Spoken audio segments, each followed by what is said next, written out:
Hello दोस्त, सबसे पहले आप लोग क्या करें, अधिक मात्रा में शेयर करें दोस्त। मणिकांत है, ऋतिक रोशन है, प्रियंका है, प्रियांशु है, सूर्यभान है, अंकिता है, रोशनी है, सारे को तहे दिल से नमस्कार दोस्त। और आप लोग अधिक मात्रा में शेयर करने का प्रयास करें, जितना हो सके ना उतना सबसे पहले आप लोग क्या करें, शेयर करें दोस्त।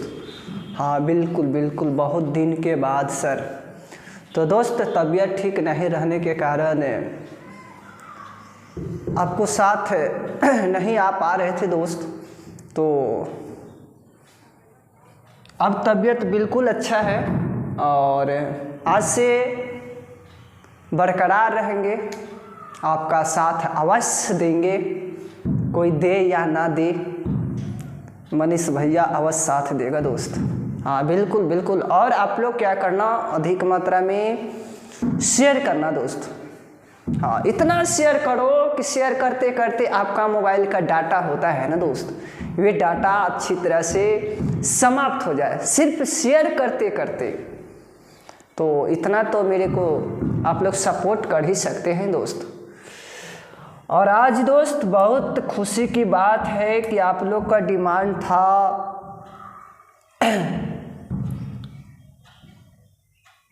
मध्यकालीन इतिहास पढ़ाइए। बार बार आप लोग का यही डिमांड रहा, फेसबुक पर मैंने देखते रहा, व्हाट्सएप पर देखते रहा, मैसेज गिरते रहा दोस्त। और मैं हाँ बिल्कुल बिल्कुल बिल्कुल दोस्त, और आपका बात को स्वीकार कर लिए हैं। और आज से मध्यकालीन इतिहास बिल्कुल स्टार्ट है दोस्त, प्रारंभ है, इसमें कोई नो डाउट नो प्रॉब्लम। अब क्या करना है, अच्छी तरह से समझना है। महमूद गजनवी और महमूद गौरी आज बिल्कुल ख़त्म किया जाएगा दोस्त। हाँ बिल्कुल बिल्कुल बिल्कुल। और ये पार्ट 1 है दोस्त, और टाइम डेली याद रखें 10 AM में आपका साथ देंगे दोस्त, आप लोग जुड़ जाइएगा। और हाँ दोस्त, जिन व्यक्ति को PDF लेना है 9503755827 पर हाँ कॉल करके मेरी टीम से बात कर लें, और वहाँ आपको अच्छी तरह से PDF दिया जाएगा दोस्त। तो बहुत बारीकी से सुनना है, अच्छी तरह से सुनना है। अगर जॉब लेना है ना दोस्त, तो मेहनत तो करना ही पड़ेगा दोस्त, चाहे आप जिस तरह से मेहनत करो, मेहनत तो करना ही पड़ेगा। हाँ मध्यकालीन इतिहास,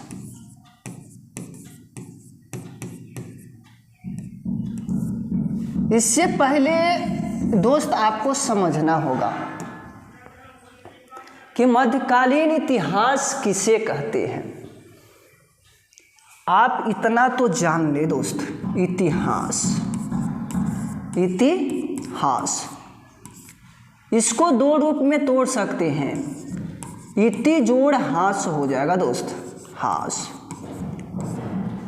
अतीत मतलब होता है, हाँ इति जोड़ हास कर सकते हैं।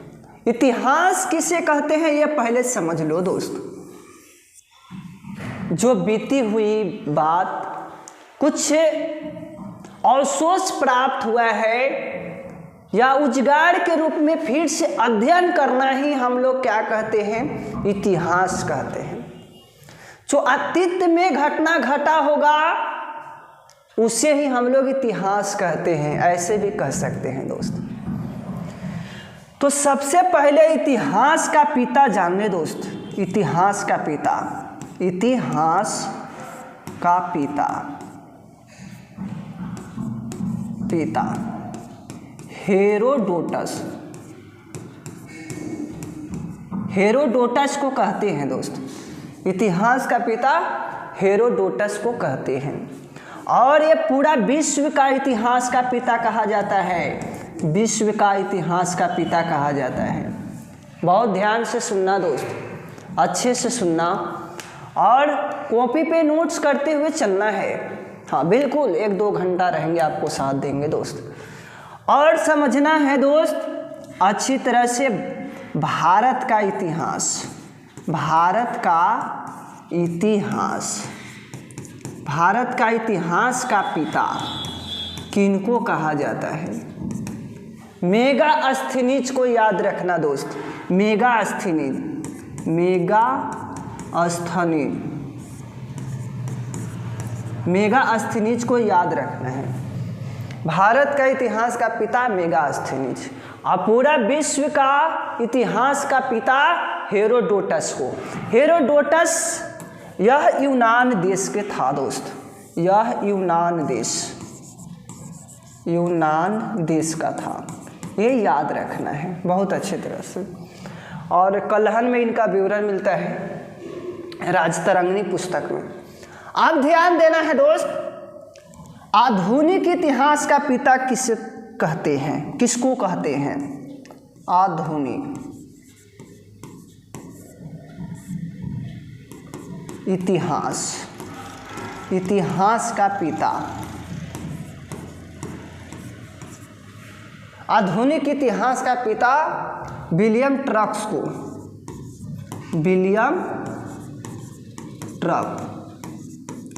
विलियम ट्रक्स को कहा जाता है। ये बहुत अच्छी तरह से याद रखना है दोस्त। अब तन्नी सुन समझना है कि इतिहास, इतिहास, इतिहास को हम लोग 3 भूमिका में बांटे हैं दोस्त। 3 भूमिका में हम लोग अच्छी तरह से पढ़ते हैं। पहला भूमिका याद रखना है प्राचीन इतिहास, प्राचीन इतिहास। और फर्स्ट में याद रखना है दोस्त, सेकंड में मध्यकालीन इतिहास, हाँ मध्यकालीन इतिहास। और थर्ड में याद रखना है दोस्त आधुनिक इतिहास। 3 रूप में हम लोग पढ़ते हैं और अच्छी तरह से आज सिर्फ और सिर्फ मध्यकालीन इतिहास के बारे में समझाने का प्रयास करेंगे, बहुत अच्छी तरह से समझाएंगे। हाँ 15-16 दिन में ख़त्म हो जाएगा। अरे छिटुआ एक दिन में सोचेगा कि हम फुतंगी धर ले तो कैसे होगा। पेड़ पे देखते हैं ना, कोई चढ़ता है ऊपर फुतंगी पे तो नीचे से प्रारंभ करता है, एक पर एक फुतंगी धरने का प्रयास करेगा ना तो मुंह टूट के नीचे चलेगा। तो ये सब बात ध्यान देना है दोस्त बहुत बारीकी से, और ये सब आप लोग नोट्स करते हुए चलना है ताकि आपका कामयाबी हो सके। अब प्राचीन इतिहास किसे कहते हैं इसको समझने का प्रयास कीजिए दोस्त। 750 ईस्वी के पूर्व, ईस्वी के पूर्व 750 ईस्वी के पूर्व जो होगा ना दोस्त, जो भी घटना हुआ होगा ना वह प्राचीन इतिहास कहा जाएगा। आप ध्यान दीजिए दोस्त, मध्यकालीन इतिहास किसे कहेंगे।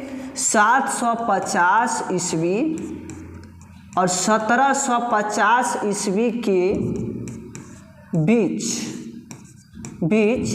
घटना हुआ होगा ना उसको हम लोग कहेंगे मध्यकालीन इतिहास कहा जाएगा। 750 और 1750 के बीच जो घटना हुआ होगा ना दोस्त उनको कहा जाएगा मध्यकालीन इतिहास कहा जाएगा। अब क्या समझना है दोस्त, आधुनिक इतिहास समझना है। 1750 ईस्वी के घटना के बाद की घटना जो हुआ होगा वह कहा जाएगा आधुनिक इतिहास कहा जाएगा दोस्तों। बारीकी से समझना है दोस्त, यहाँ समझ गए तो पूरा कहने का मतलब है कि जड़ यहीं से है दोस्त। इतिहास को हम लोग 3 रूप में डिवाइडेड करके पढ़ते हैं। पहला याद रखना है प्राचीन इतिहास, दूसरा मध्यकालीन इतिहास, तीसरा आधुनिक इतिहास। और प्राचीन इतिहास किसे कहेंगे? जो 750 ईस्वी के पूर्व यानी कि पीछे वाला जो घटना हुआ होगा वह मैं गर्व से कहेंगे कि प्राचीन इतिहास में पढ़ा जाएगा। अब मध्यकालीन इतिहास उसे कहा जाएगा जो 750 ईस्वी से 1750 ईस्वी के बाद बीच जो घटना हुआ होगा उसको हम लोग मध्यकालीन इतिहास के नाम से जानेंगे। अब आधुनिक इतिहास किसको कहेंगे? 1750 ईस्वी के बाद की घटना जो हुआ होगा वह हम आधुनिक इतिहास के कहेंगे। तो 1 मिनट आप लोग रुक जाएंगे दोस्तों।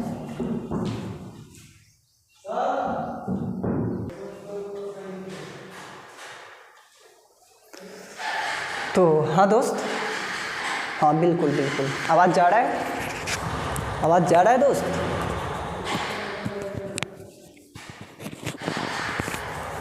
अब ध्यान देना है दोस्त, आधुनिक इतिहास किसको बोला जाएगा? 1750 के बाद जो भी घटना हुआ होगा वह आधुनिक इतिहास कहा जाएगा दोस्त। और हम लोग अच्छी तरह से क्या करेंगे दोस्त? हाँ, आधुनिक इतिहास के बारे में जानकारी प्राप्त करेंगे। मध्यकालीन इतिहास पढ़ना है, उसके बाद में आधुनिक इतिहास हम पढ़ाएंगे दोस्त। यहाँ से क्वेश्चन ऑल एग्जाम में मैंने देखा है बहुत मात्रा में पूछता है। तो सबसे पहले मध्यकालीन इतिहास को आप लोग क्या करना है? मेहनत करना है दोस्ती। मध्यकालीन इतिहास को बहुत बारीकी से समझने का प्रयास करना है और याद करने का प्रयास करना है दोस्त। मध्यकालीन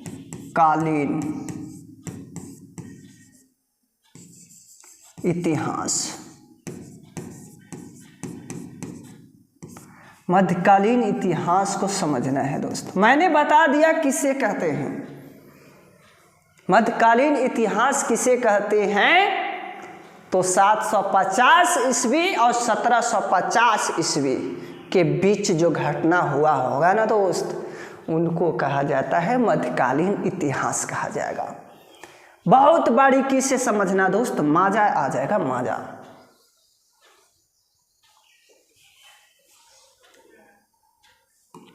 हाँ बिल्कुल बिल्कुल। सबसे पहले तुर्क को समझना है, तुर्क को समझना है। अरबों लोग ने सिंध पर कब्जा किया था, अरबों लोग ने सिंध पर कब्जा किया था। सिर्फ पाकिस्तान वाला क्षेत्र जो है ना सिंध, उस पे कब्जा किया था। और ये जो है ना तुर्क पूरा भारत पर ही हमला करता है दोस्त। तो सबसे पहले ये समझे कि तुर्क क्या है आपका, क्या है तुर्क, व्हाट इज तुर्क, तुर्क क्या है इसको समझिए पहले। तो चीन में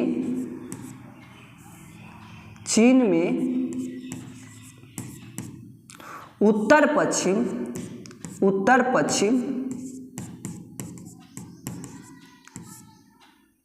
रहने वाला जनजाति है,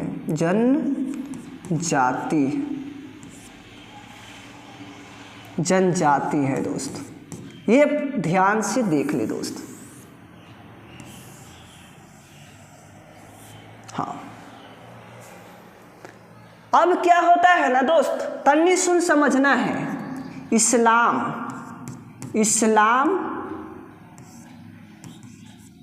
इस्लाम के प्रभाव में कौन कौन आए थे? फर्स्ट में याद रखना है अरब, सेकंड में तुर्क, थर्ड में याद रखना है मिस्र, फोर्थ में याद रखना है तुर्की। इस तरह से दोस्त तो तुर्की को समझना है।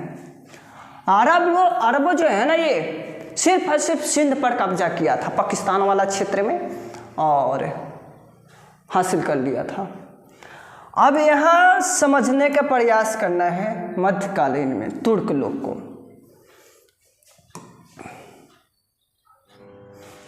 हाँ, बहुत ध्यान से सुनना दोस्तों। ये जो है ना आपका, ये भारत है। ये क्या है दोस्त? भारत है। पढ़ा भी नहीं रहा है। ये जो पूरी हिस्सा है ना, ये जम्मू कश्मीर वाला क्षेत्र है। अब ध्यान दीजिएगा, ये जो है ना आपका पाकिस्तान है, पाकिस्तान है, पाकिस्तान है। और ये जो आपका क्षेत्र दिखाई दे रहा है ना, ये जो क्षेत्र दिखाई दे रहा है अफगानिस्तान है, अफगानिस्तान। बहुत बारीकी से समझना है। अरबों लोग ने दोस्त सिंध पर कब्जा किया था, पाकिस्तान वाला क्षेत्र में। लेकिन ये जो है ना तुर्क ये जो पूरी भारत पर ही आक्रमण कर दिया। कौन दोस्त? नाम याद रखना है, तुर्क लोग आक्रमण कर दिया पूरे क्षेत्र में।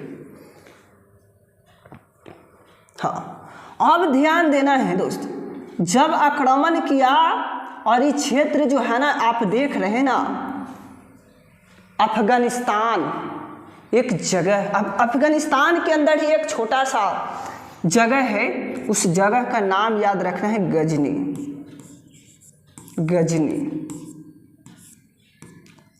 यही है जगह दोस्त। और यहाँ से एक व्यक्ति बिलोंग करता है, उस व्यक्ति का नाम है अलप्तगिन।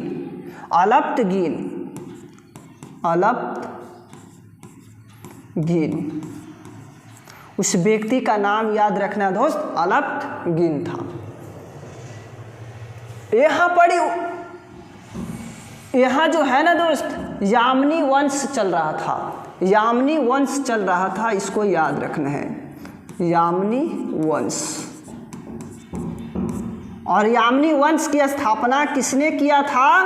तो अलप्तगिन ने किया था। ये याद रखना है, स्थापना किया था दोस्त, अलप्तगिन ने किया था।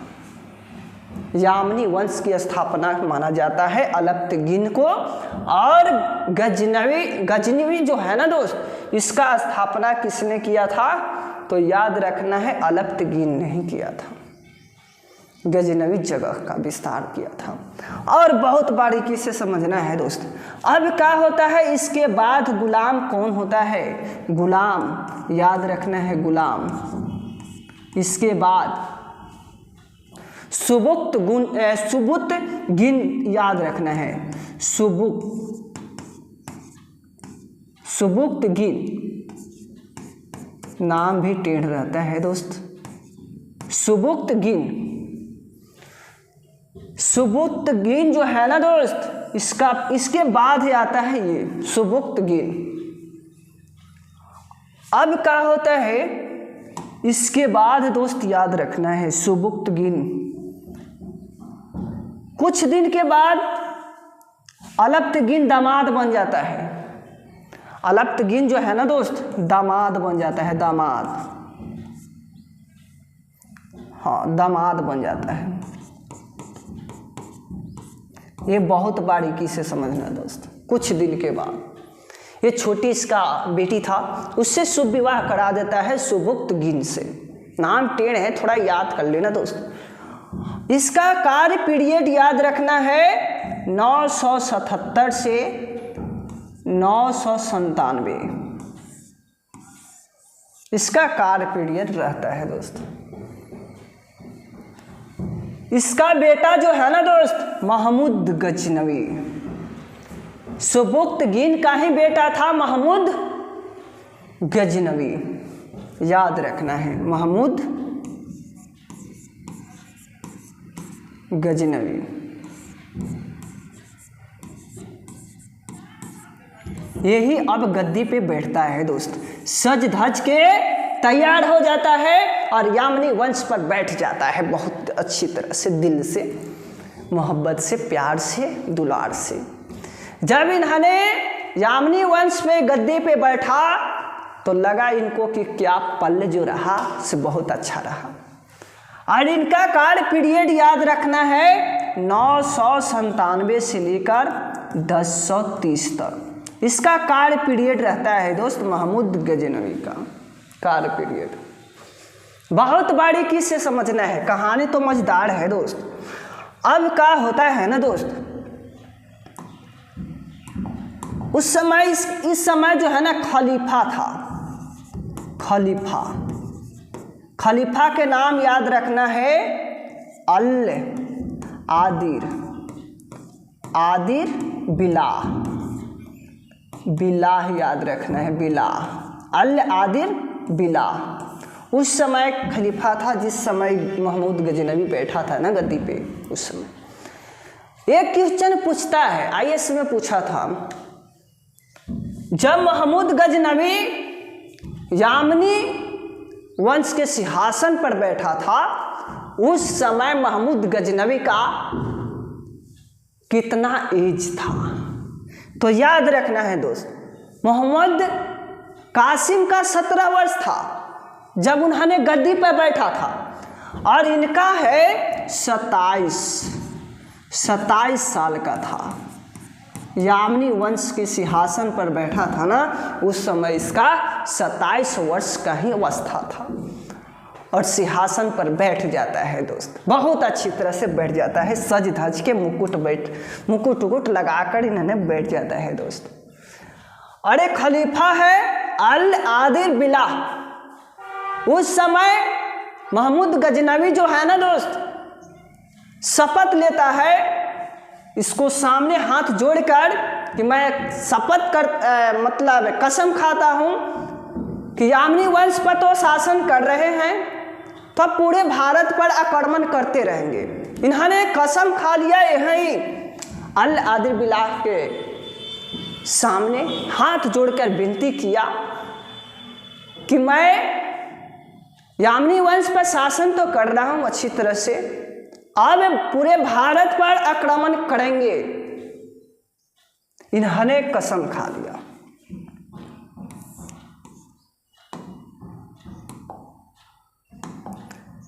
शपथ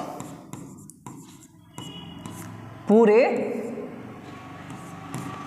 भारत पर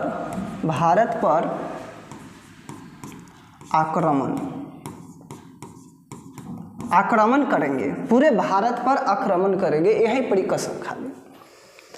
और इन्होंने ज़्यादा देर ना गंवाए, ज़्यादा टाइम पीरियड समाप्त अपना नहीं किए, इन्होंने तुरंत पूरा कब्जा कर दिया, दाम आक्रमण कर दिया पूरी। और वे क्षेत्र याद रखना दोस्त, आक्रमण करने प्रारंभ कर दिया, अपना ज़्यादा टाइम पीरियड समाप्त नहीं किया। ये याद रखना है, अफगानिस्तान के बॉर्डर पे थोड़ा सा क्षेत्र में काबुल एक जगह है, काबुल नाम याद रखना है, काबुल। और ये जो है ना पाकिस्तान और भारत वाला क्षेत्र में, ये जो दोस्त ध्यान दीजिएगा थोड़ा, ये वाला क्षेत्र पंजाब है दोस्त, हाँ पंजाब है। काबुल और पंजाब ये क्षेत्र में इन्होंने अच्छी तरह से आक्रमण ठोक दिया। चलो जो होगा से देखा जाएगा। यामिनी वंश पर 27 वर्ष के अवस्था में ही हम गद्दी पे बैठ गए हैं, जो होगा देखा जाएगा। इन्होंने ऐसा सपना देखा, गया लड़ने के लिए रेडी हो गया। इन्होंने इसलिए गया कि यहाँ कसम खा लिया था खलीफा के, अगर खलीफा ना होते ना मध्यकालीन इतिहास हम पढ़ते। बहुत बारीकी से समझना है दोस्त। आज हम मध्यकालीन इतिहास पढ़ रहे हैं, उस पल को देख रहे हैं, तो सिर्फ और सिर्फ खलीफा के वजह से देख रहे हैं। खलीफा नहीं रहते दोस्त तो आज हम लोग को झेलना नहीं पड़ता। क्या जरूरी था किसी को इतिहास जानने का। तो खलीफा के चलते आज हम लोग मध्यकालीन इतिहास को देखना पड़ रहा है दोस्त, और बहुत बारीकी से समझना है। यहाँ आक्रमण ठोक देता है पंजाब के एक राजा था, उस राजा का नाम है जयपाल। हाँ, जयपाल नाम था।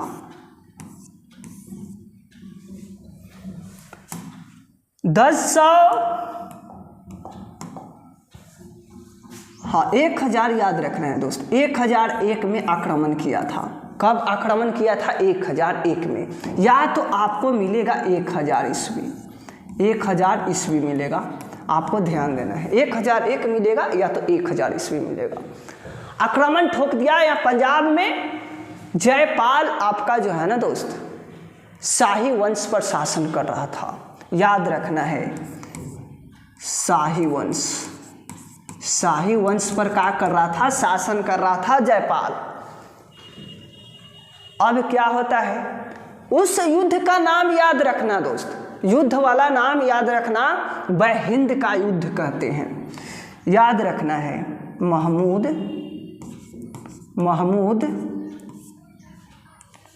गजनवी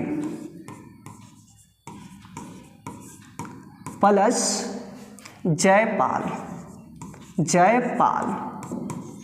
के बीच युद्ध हुआ है। इस युद्ध को हम लोग क्या कहेंगे? बहिंद का युद्ध, बहिंद का युद्ध कहेंगे, बहिंद का युद्ध कहेंगे दोस्त। याद रखना है, बहिंद का युद्ध कहेंगे।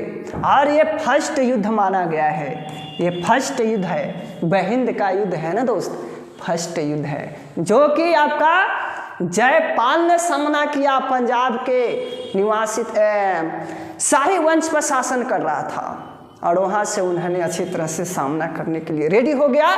लेकिन महमूद गजनवी तो गजनवी है दोस्त, और इन्होंने अच्छी तरह से इनको क्या किया? हाँ बिल्कुल, ये बागडोर दूसरा को संभालने के लिए दे दिया। बागडोर अपनी बेटा को दे दिया दोस्त। जब पिता से संभाल नहीं हुआ तो अपना बेटा को दे दिया। समझ जा बेटा, समझ जाएगा दोस्त। बागडोर पूरी समझ लेगा ये? नहीं दोस्त। अब ध्यान दीजिएगा, इसका बेटा का नाम याद रखना है, बेटा का नाम आनंदपाल था।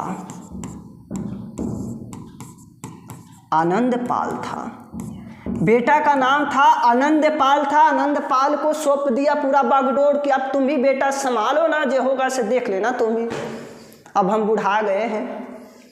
इस तरह से और जब बेटा के दे दिया ना दोस्त, तो जयपाल जो है ना, महमूद गजनवी के से इन्होंने युद्ध में नहीं मारा गया है, बहिंद का युद्ध में नहीं मारा गया है।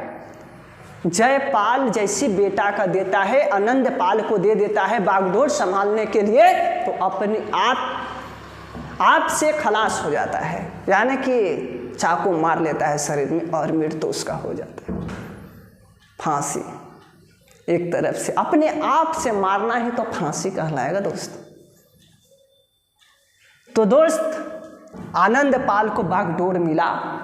जैसे ही मिला, जयपाल शर्मिंदा होकर अपने आप से आत्महत्या कर लिया कि बताओ, जब हमरा से संभाल नहीं हुआ तो हम अपनी बेटा को दे दिए। इस तरह से इन्होंने अपना सोचा और अपनी आत्महत्या कर लिया। और बात यहाँ समझिएगा दोस्त, महमूद गजनवी, देखो काम भी नहीं कर रहे दोस्त।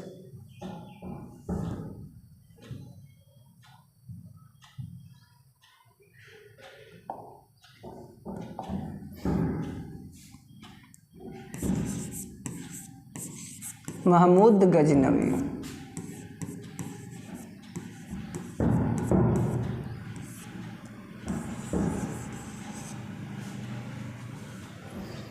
और ये जो युद्ध हुआ था ना जयपाल के साथ,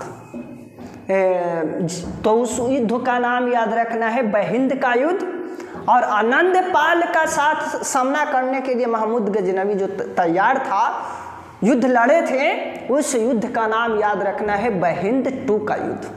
दूसरा लड़ाई लड़ा था, फर्स्ट तो उसका बेटा ही लड़ गया, बाप ही लड़ गया था, और सेकंड उसका बेटा लड़ा है बहिंद का युद्ध। आप ध्यान दीजिएगा दोस्त, महमूद गजनवी पहला शासक था जिन्होंने सुल्तान की उपाधि धारण किया था। इसको अच्छी तरह से याद करना है, सुल्तान की उपाधि धारण किया था, उपाधि धारण किया था, इसको याद रखना है। महमूद गजनवी पहला सुल्तान था, सुल्तान की उपाधि धारण किया था दोस्त, ये याद रखना है।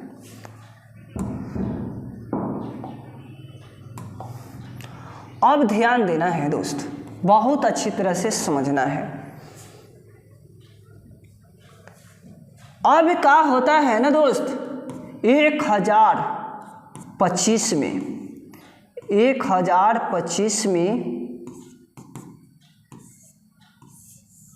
सबसे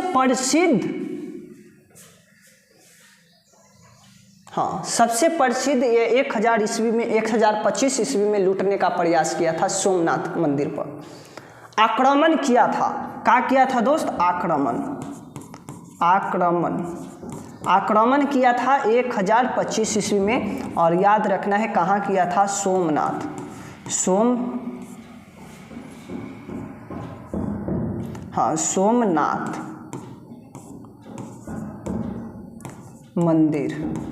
सोमनाथ मंदिर कहाँ पड़ेगा दोस्त? याद रखना है। हाँ, सोमनाथ मंदिर पर आक्रमण किया था 1025 ईस्वी में, बहुत भिभी है, प्रसिद्ध इसका आक्रमण था ये। अब क्या होता है, ये कहाँ पड़ता है सोमनाथ मंदिर? सौराष्ट्र कहाँ पड़ेगा आपका? गुजरात में पड़ेगा सौराष्ट्र। और यहाँ जो है ना, शिव का भजन होता है यहाँ। हाँ, शिव पुजारी, शिव का भजन, शिव का यहाँ बाबा थे, वहाँ शिव का पूजा होता था सोमनाथ मंदिर में। और यहाँ के शासक का याद रखना है, शासक था भीम प्रथम था, और अच्छी तरह से लूट के लेके चला जाता है दोस्त गजनवी। बहुत बारीकी से समझना है, दिल से समझना है, मोहब्बत से समझना है, प्यार से समझना है। हाँ बिल्कुल बिल्कुल। इसके दरबारी का भी याद रखना है, दरबार में रहने वाला कौन कौन थे? अल-बरूनी सबसे प्रसिद्ध था, क्योंकि महमूद गजनवी के साथ ही भारत आया था दोस्त। बहुत बारीकी से समझना है। अल-बरूनी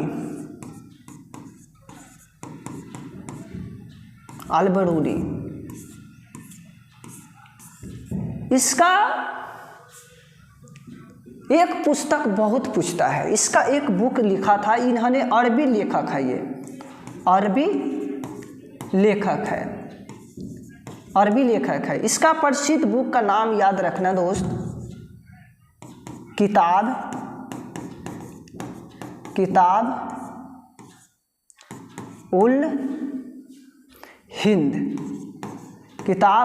उल हिंद इसका बहुत अच्छा फेवरेट किताब है। हाँ, और थे उत्बी भी थे, उत्बी दरबारी का भी था, उत्बी था, फिरदौसी था, दौसी, जो कि यह शाहनामा पुस्तक लिखा था, शाहनामा बुक को लिखा था इन्हें बहुत अच्छी तरह से, फिरदौसी ने ही लिखा था दोस्त। याद रखना है, बहुत बारीकी से समझने का प्रयास करना है, यहाँ ऐसा कंटेंट कहीं नहीं मिलेगा दोस्त।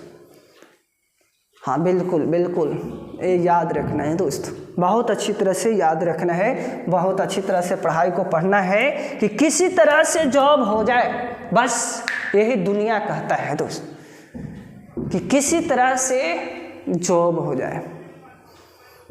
तो सितारा उसी के छाती पर चमकता है ये कन्हा पर दोस्त उसी का चमकेगा जो सपनों में चांद खोता है। तो याद रखना है, अगर चमकाना है तो मेहनत करना पड़ता है, मेहनत किया नहीं जाता है, मेहनत करा जाता है दोस्त। आप बहुत ध्यान से सुनना दोस्त। अब इससे ज़्यादा आपका है ना नहीं पूछेगा। महमूद गजनवी जो है ना, इतना ही तक आपका समझना था। अब समझना है महमूद गौरी। हाँ,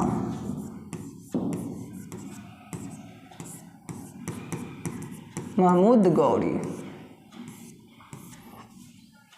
बहुत अच्छी तरह से समझना है दोस्त। कहाँ से बिलोंग करते हैं सर? अगर दोस्त उफाड़ा से बिलोंग करते हैं, औरंगाबाद ज़िला से।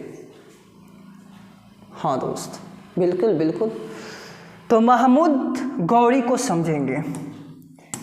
छोटा सा ये जो था ना दोस्त, गौर एक जगह था।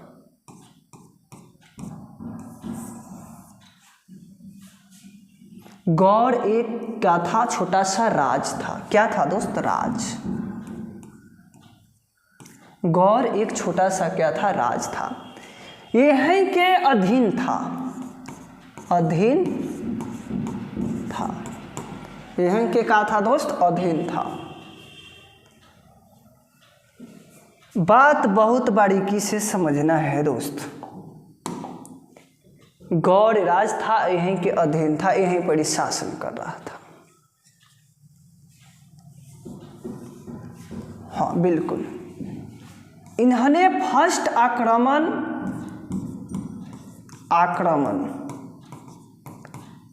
आक्रमण मुल्तान के खिलाफ किया था। याद रखना है,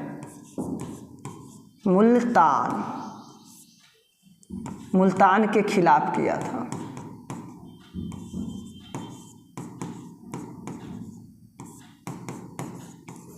यह याद रखना है, मुल्तान के खिलाफ किया था। सेकंड में याद रखना है दोस्त, और ये कब किया था ये पहले हो जाए। हाँ याद रखना है दोस्त।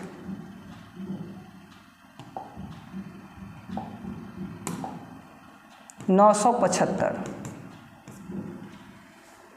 पचहत्तर में फर्स्ट आक्रमण किया था। ये बहुत अच्छी तरह से याद रखना है, बहुत पूछता है दोस्त। हाँ बिल्कुल बिल्कुल। हाँ सॉरी, ये हाँ 1175 होगा, ताकि आपका तो वहीं 10-25 वहीं ख़त्म होंगे। 1175 में आपका क्या है ना दोस्त, फर्स्ट आक्रमण मुल्ताज के खिलाफ हुआ था। अब देखिए 1178 में सेकंड आक्रमण होता है। सेकंड आक्रमण 1178 ईस्वी में होता है। हाँ बिल्कुल बिल्कुल।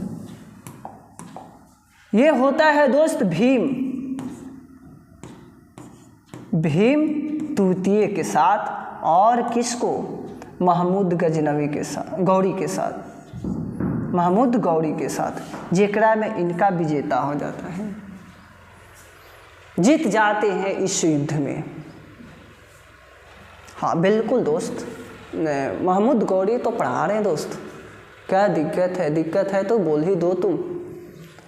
दिक्कत है, जरा सा भी दिक्कत है, तन्नी सा भी दिक्कत है, थोड़ा सा भी दिक्कत है तो मेरे को बताओ दोस्त, मैं क्लियर कर दूंगा। तो दिक्कत नहीं होगा दोस्त, आपका साथ देने के लिए हम हैं रेडी। तो दिक्कत किस बात का होगा दोस्त? अब ध्यान दीजिएगा दोस्त। अब क्या होता है ना, तराइन का युद्ध होता है, तराइन का युद्ध। हाँ तराइन का युद्ध होता है। तराइन का युद्ध दो होता है दोस्त, याद रखना है, फर्स्ट और सेकंड, और तृतीय भी हुआ है, याद रखना है तृतीय भी। तृतीय वाले 1216 में तराइन का तृतीय युद्ध, लेकिन ज़्यादा मात्रा में दो ही गो के बारे में ज़्यादा मिलता है। तराइन का फर्स्ट युद्ध 1192 में, और सेकंड युद्ध याद रखना है 1191 में और 1192 में यहाँ युद्ध होल है। फर्स्ट युद्ध किसके किसके बीच होल है, याद रखना दोस्त, पृथ्वीराज चौहान, पृथ्वीराज चौहान, और याद रखना महमूद गौरी, महमूद गौरी, महमूद गौरी और पृथ्वीराज चौहान के बीच हुआ था। जेकरा में आपका विजेता आपका कौन थे दोस्त, ये थे पृथ्वीराज चौहान। फर्स्ट युद्ध में विजेता हो जाते हैं, फर्स्ट युद्ध में जीत जाते हैं और अच्छी तरह से मोहम्मद गौरी को हरा देते हैं, महमूद गौरी को हरा देते हैं। तो इनको शरीर में खुलबुल्ली बच गया था, पूरा मच गया था कि कैसे हरा दिया ससुरा। अब बात समझना दोस्त, गद्दी पे कौन बैठा है और कौन आके हरा के चला गया है, तो खलबुल्ली तो मचेगा ही ना दोस्त, बिल्कुल। तो अब क्या होता है ना, अच्छी तरह से पृथ्वीराज चौहान हरा देता है महमूद गौरी को, तो महमूद गौरी को खुलबुल्ली छा जाता है शरीर में। यह फिर सेकंड युद्ध प्रारंभ करवाता है 1192 में। तो याद रखना किसके किसके बीच हुआ है, तो पृथ्वीराज चौहान, और याद रखना महमूद गौरी के बीच हुआ है, और महमूद गौरी इसमें विजेता हो जाता है। क्या होता है दोस्त, विजेता हो जाता है।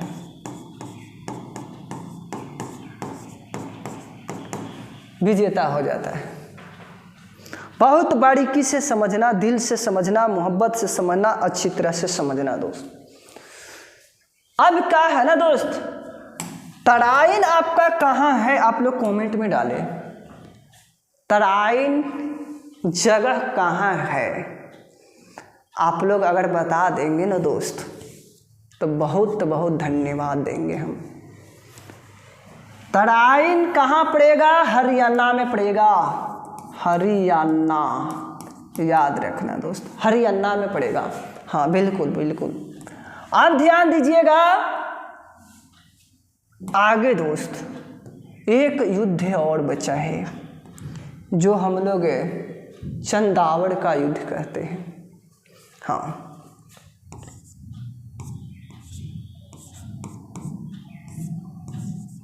चंदावड़ का युद्ध कहते हैं।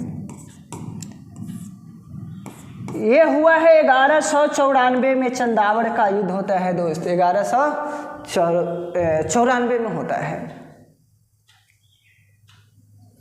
किसके किसके बीच होता है दोस्त, याद रखना है, एक महमूद गजनवी,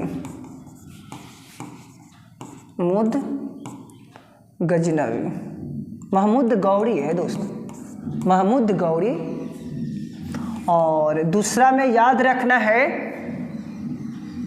जयचंद्र,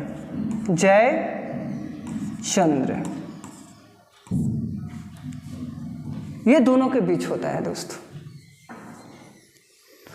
तो बस आज भाई इतना ही रहने देते हैं और मिलते हैं कल इसी मोहब्बत के साथ, इसी प्यार के साथ, इसी दुलार के साथ, इसी जज्बे के अनुसार दोस्त। आप लोग हमको सपोर्ट करते रहे, हम साथ अवश्य देंगे दोस्त। अगर सेशन अच्छा लगा है तो आप लोग अच्छी तरह से